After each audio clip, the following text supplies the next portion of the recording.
A reading from Luke. 2 others also, who were criminals, were led away to be put to death with him. When they came to the place that is called the Skull, they crucified Jesus there with the criminals, one on his right and one on his left. Then Jesus said, "Father, forgive them, for they do not know what they are doing." And they cast lots to divide his clothing. And the people stood by, watching. But the leaders scoffed at him, saying, "He saved others. Let him save himself, if he is the Messiah of God, his chosen one." The soldiers also mocked him, coming up and offering him sour wine, and saying, "If you are the King of the Jews, save yourself." There was also an inscription over him, "This is the King of the Jews."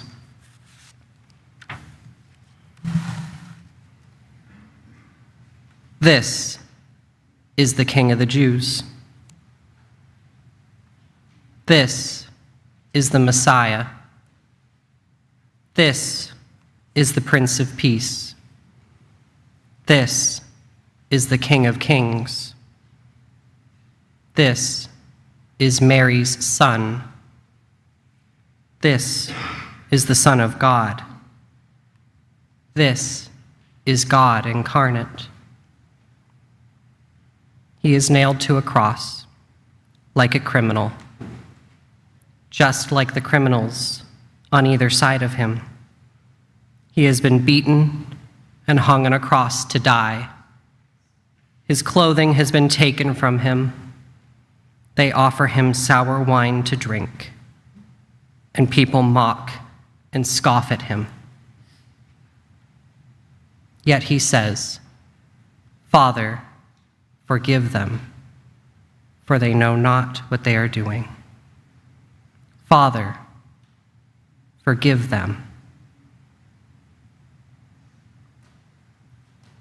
This is the King of the Jews. This is Jesus, our Savior and Lord.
A reading from Luke.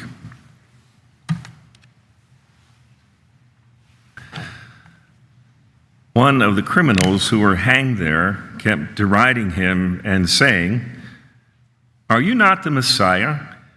Save yourself and us." But the other rebuked him, saying, "Do you not fear God, since you are under the same sentence of condemnation?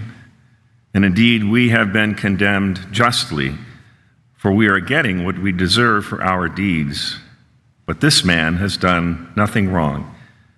Then he said, "Jesus, remember me when you come into your kingdom." He replied, "Truly I tell you, today you will be with me in paradise."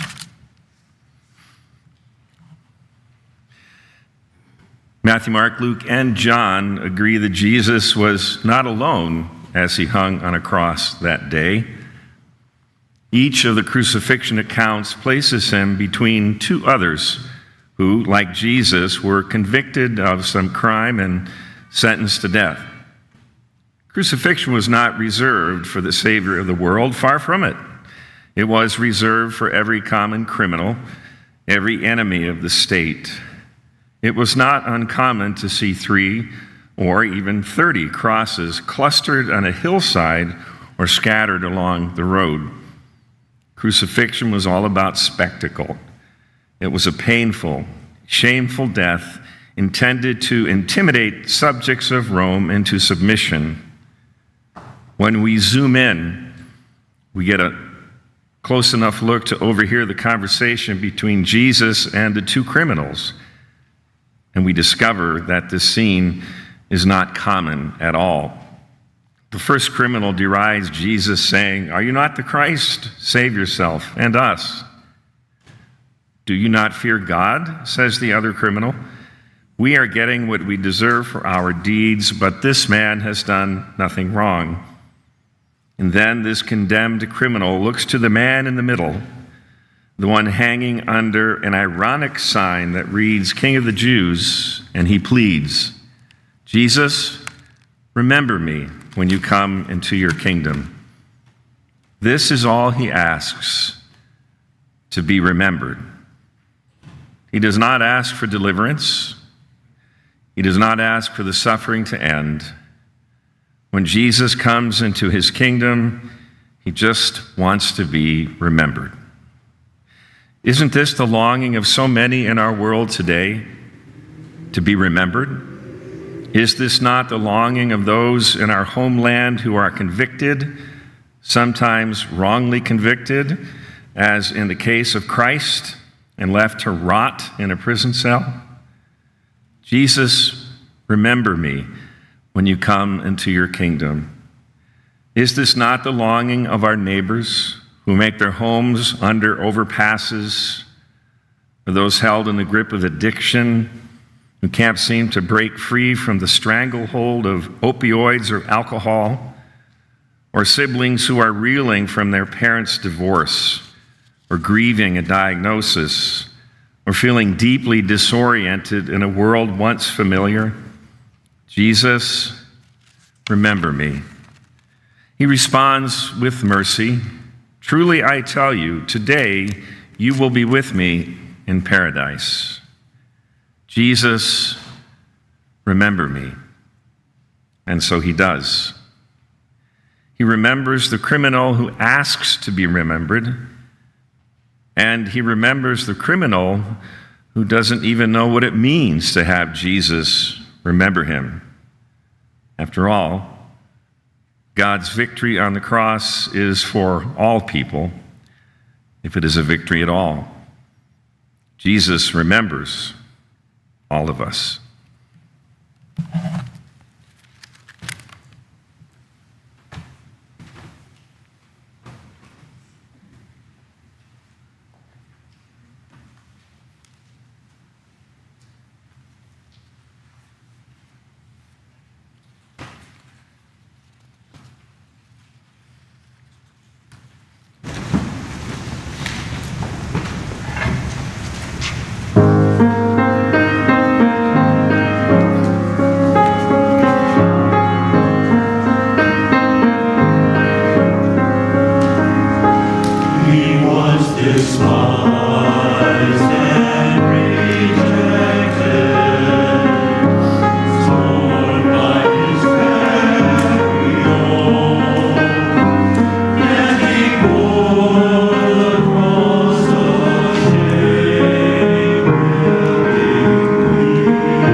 A reading from the Gospel of John. Meanwhile, standing near the cross of Jesus were his mother and his mother's sister, Mary, the wife of Clopas, and Mary Magdalene. When Jesus saw his mother and the disciple whom he loved standing beside her, he said to his mother, "Woman, here is your son." And then to the disciple, "Here is your mother." And from that hour, the disciple took her into his own home.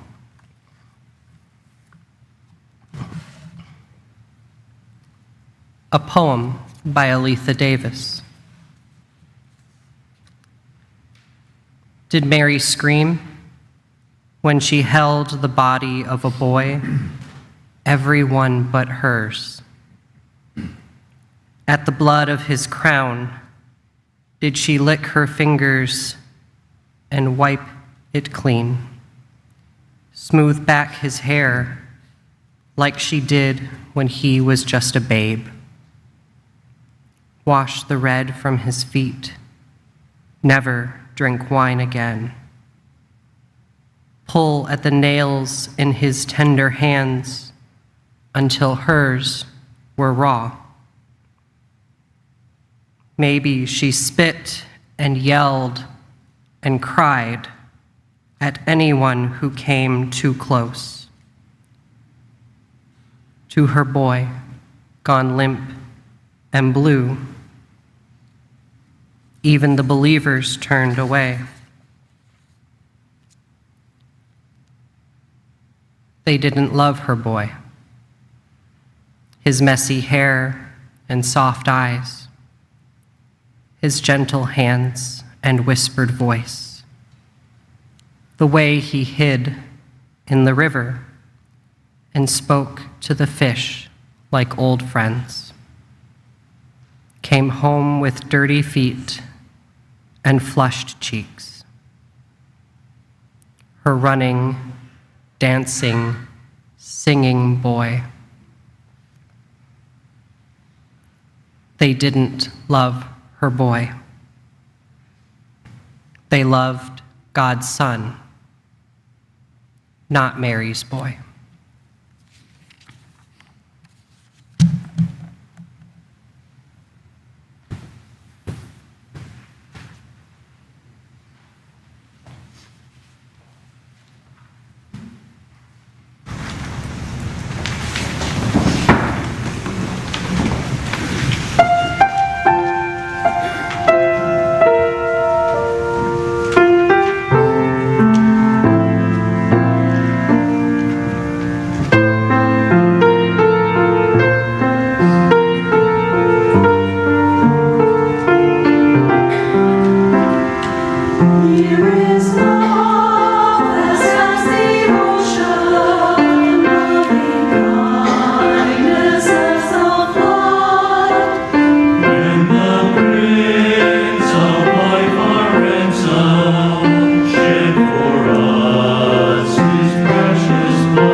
When it was noon, darkness came over the whole land until 3 in the afternoon.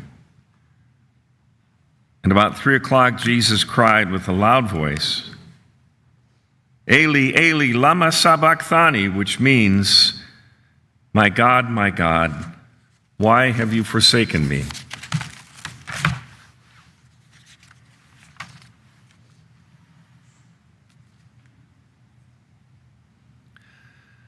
Both Matthew and Mark record the fourth of Jesus' final 7 words, my God, why have you forsaken me? These words come from the first verse of Psalm 22.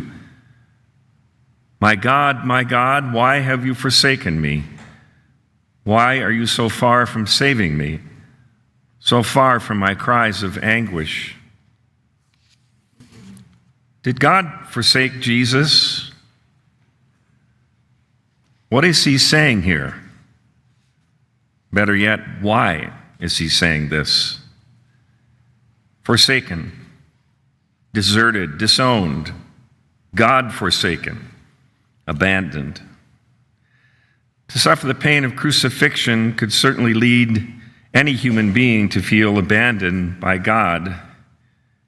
Because God became human in Jesus and experienced the entire spectrum of human emotions, joy, sadness, hope, love, pain, amusement, awe, fear, empathy, abandonment, doubt, we can expect that we will have these same experiences ourselves along the road of life's journey. N.T. Wright writes that part of the whole point of the cross is that there the weight of the world's evil really did converge upon Jesus, blotting out the sunlight of God's love as surely as the light of day was blotted out for 3 hours, blotting out the sunlight of God's love, blotting out any sense of God's involvement in what was happening to Jesus. Is it any wonder that Jesus cried out, "Why have you forsaken me?" In that moment, the fully human one, dying an unspeakable death on a cross, was forsaken, abandoned, separated from the God of the universe completely.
Reading from the Gospel of John.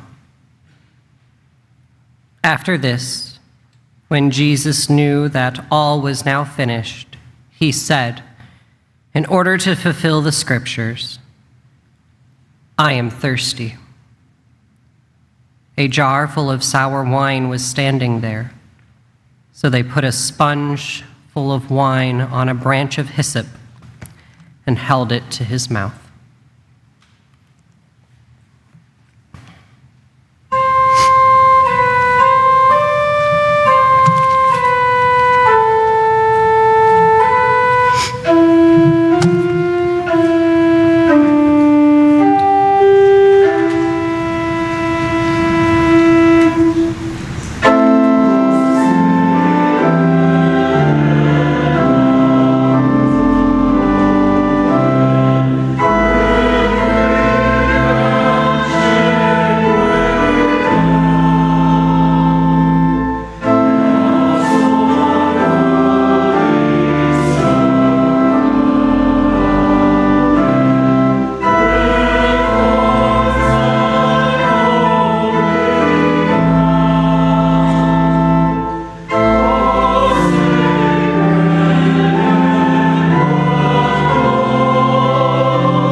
I am thirsty.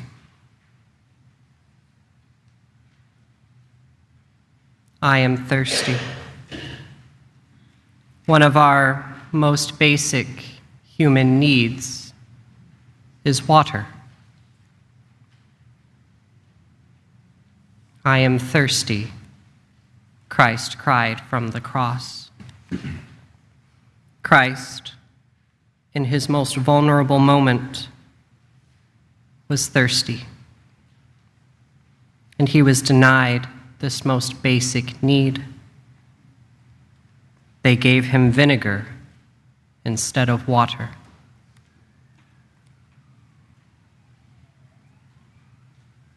When I think on what this means, I am reminded that it means that God knows what it is to be thirsty.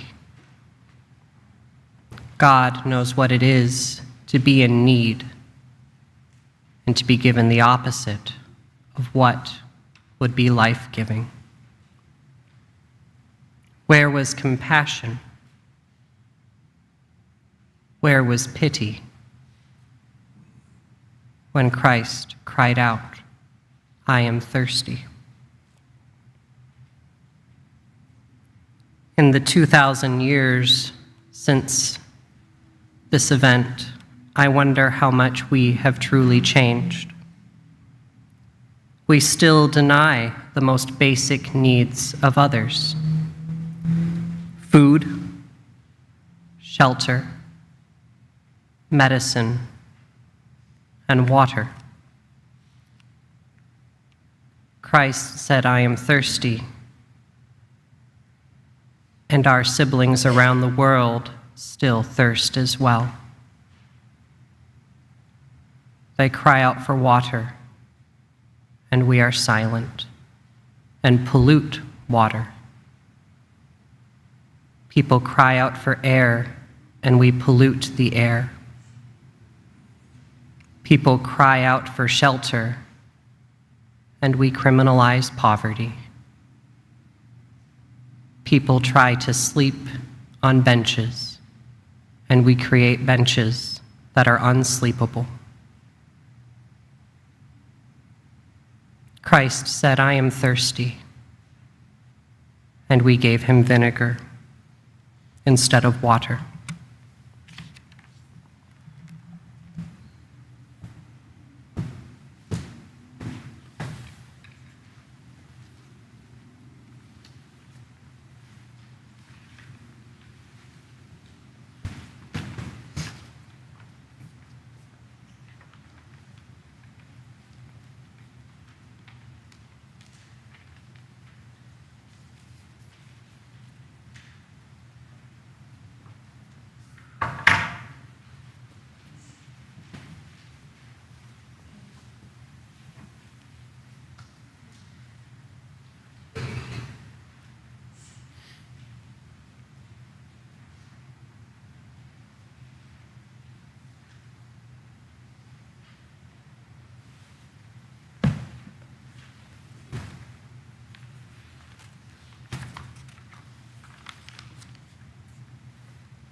A reading from John.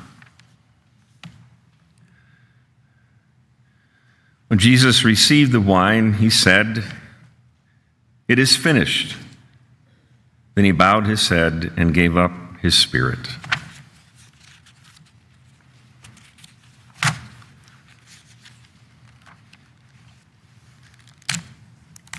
With the mission thought to be impossible, as it is accomplished, Jesus declares, "It is finished."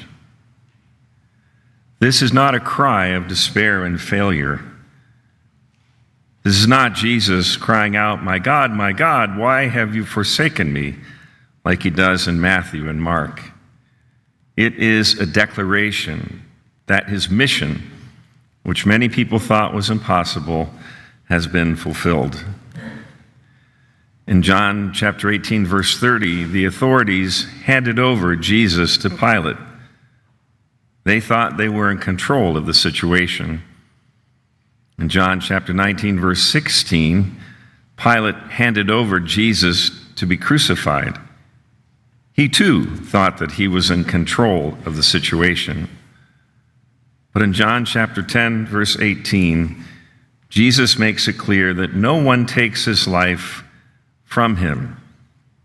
He is in control of the situation. He hands his life over when he decides it is time to hand it over. No one takes it from me, but I lay it down of my own accord. I have power to lay it down, and I have power to take it up again. In the Gospel of John, Jesus does not die as a victim. He dies by his choice. He dies as the victor. He dies on his own terms. He dies as the one who comes to the end of his impossible mission and announces that, in fact, it has been accomplished. It is finished.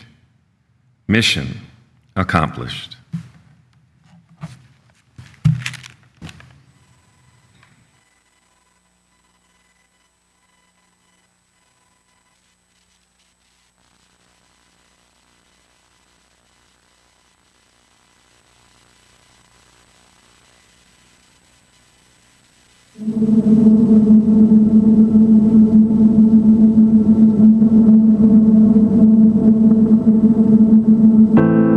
Hear me, God, as I call again. I am needy. You are forgiving. Guard my life as I look to you. I am devoted. You are abundant in loving kindness. Among the gods, there's none like you. No deeds can compare with yours. All the nations you've made will glory your name as they worship before the Lord.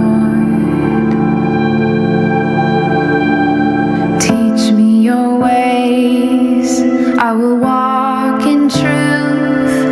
I want my heart to be wholly yours, to fear and praise and glory your name. Who can save from the grave but the Lord? Show me a sign of your goodness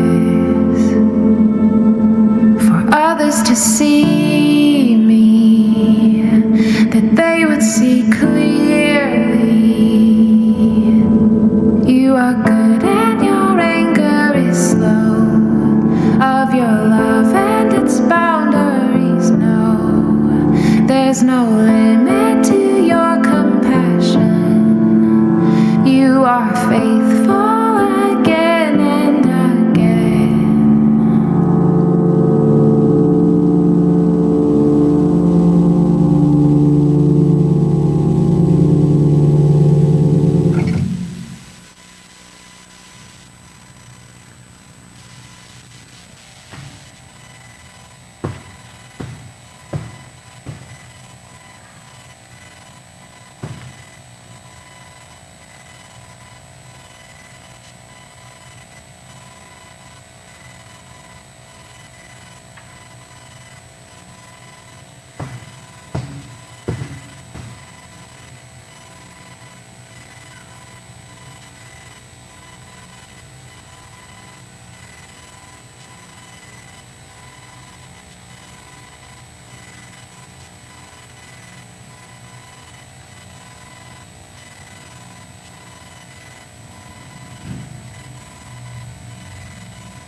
It was about noon, and darkness came over the whole land until 3 p.m, while the sun's light failed and the curtain of the temple was torn in two.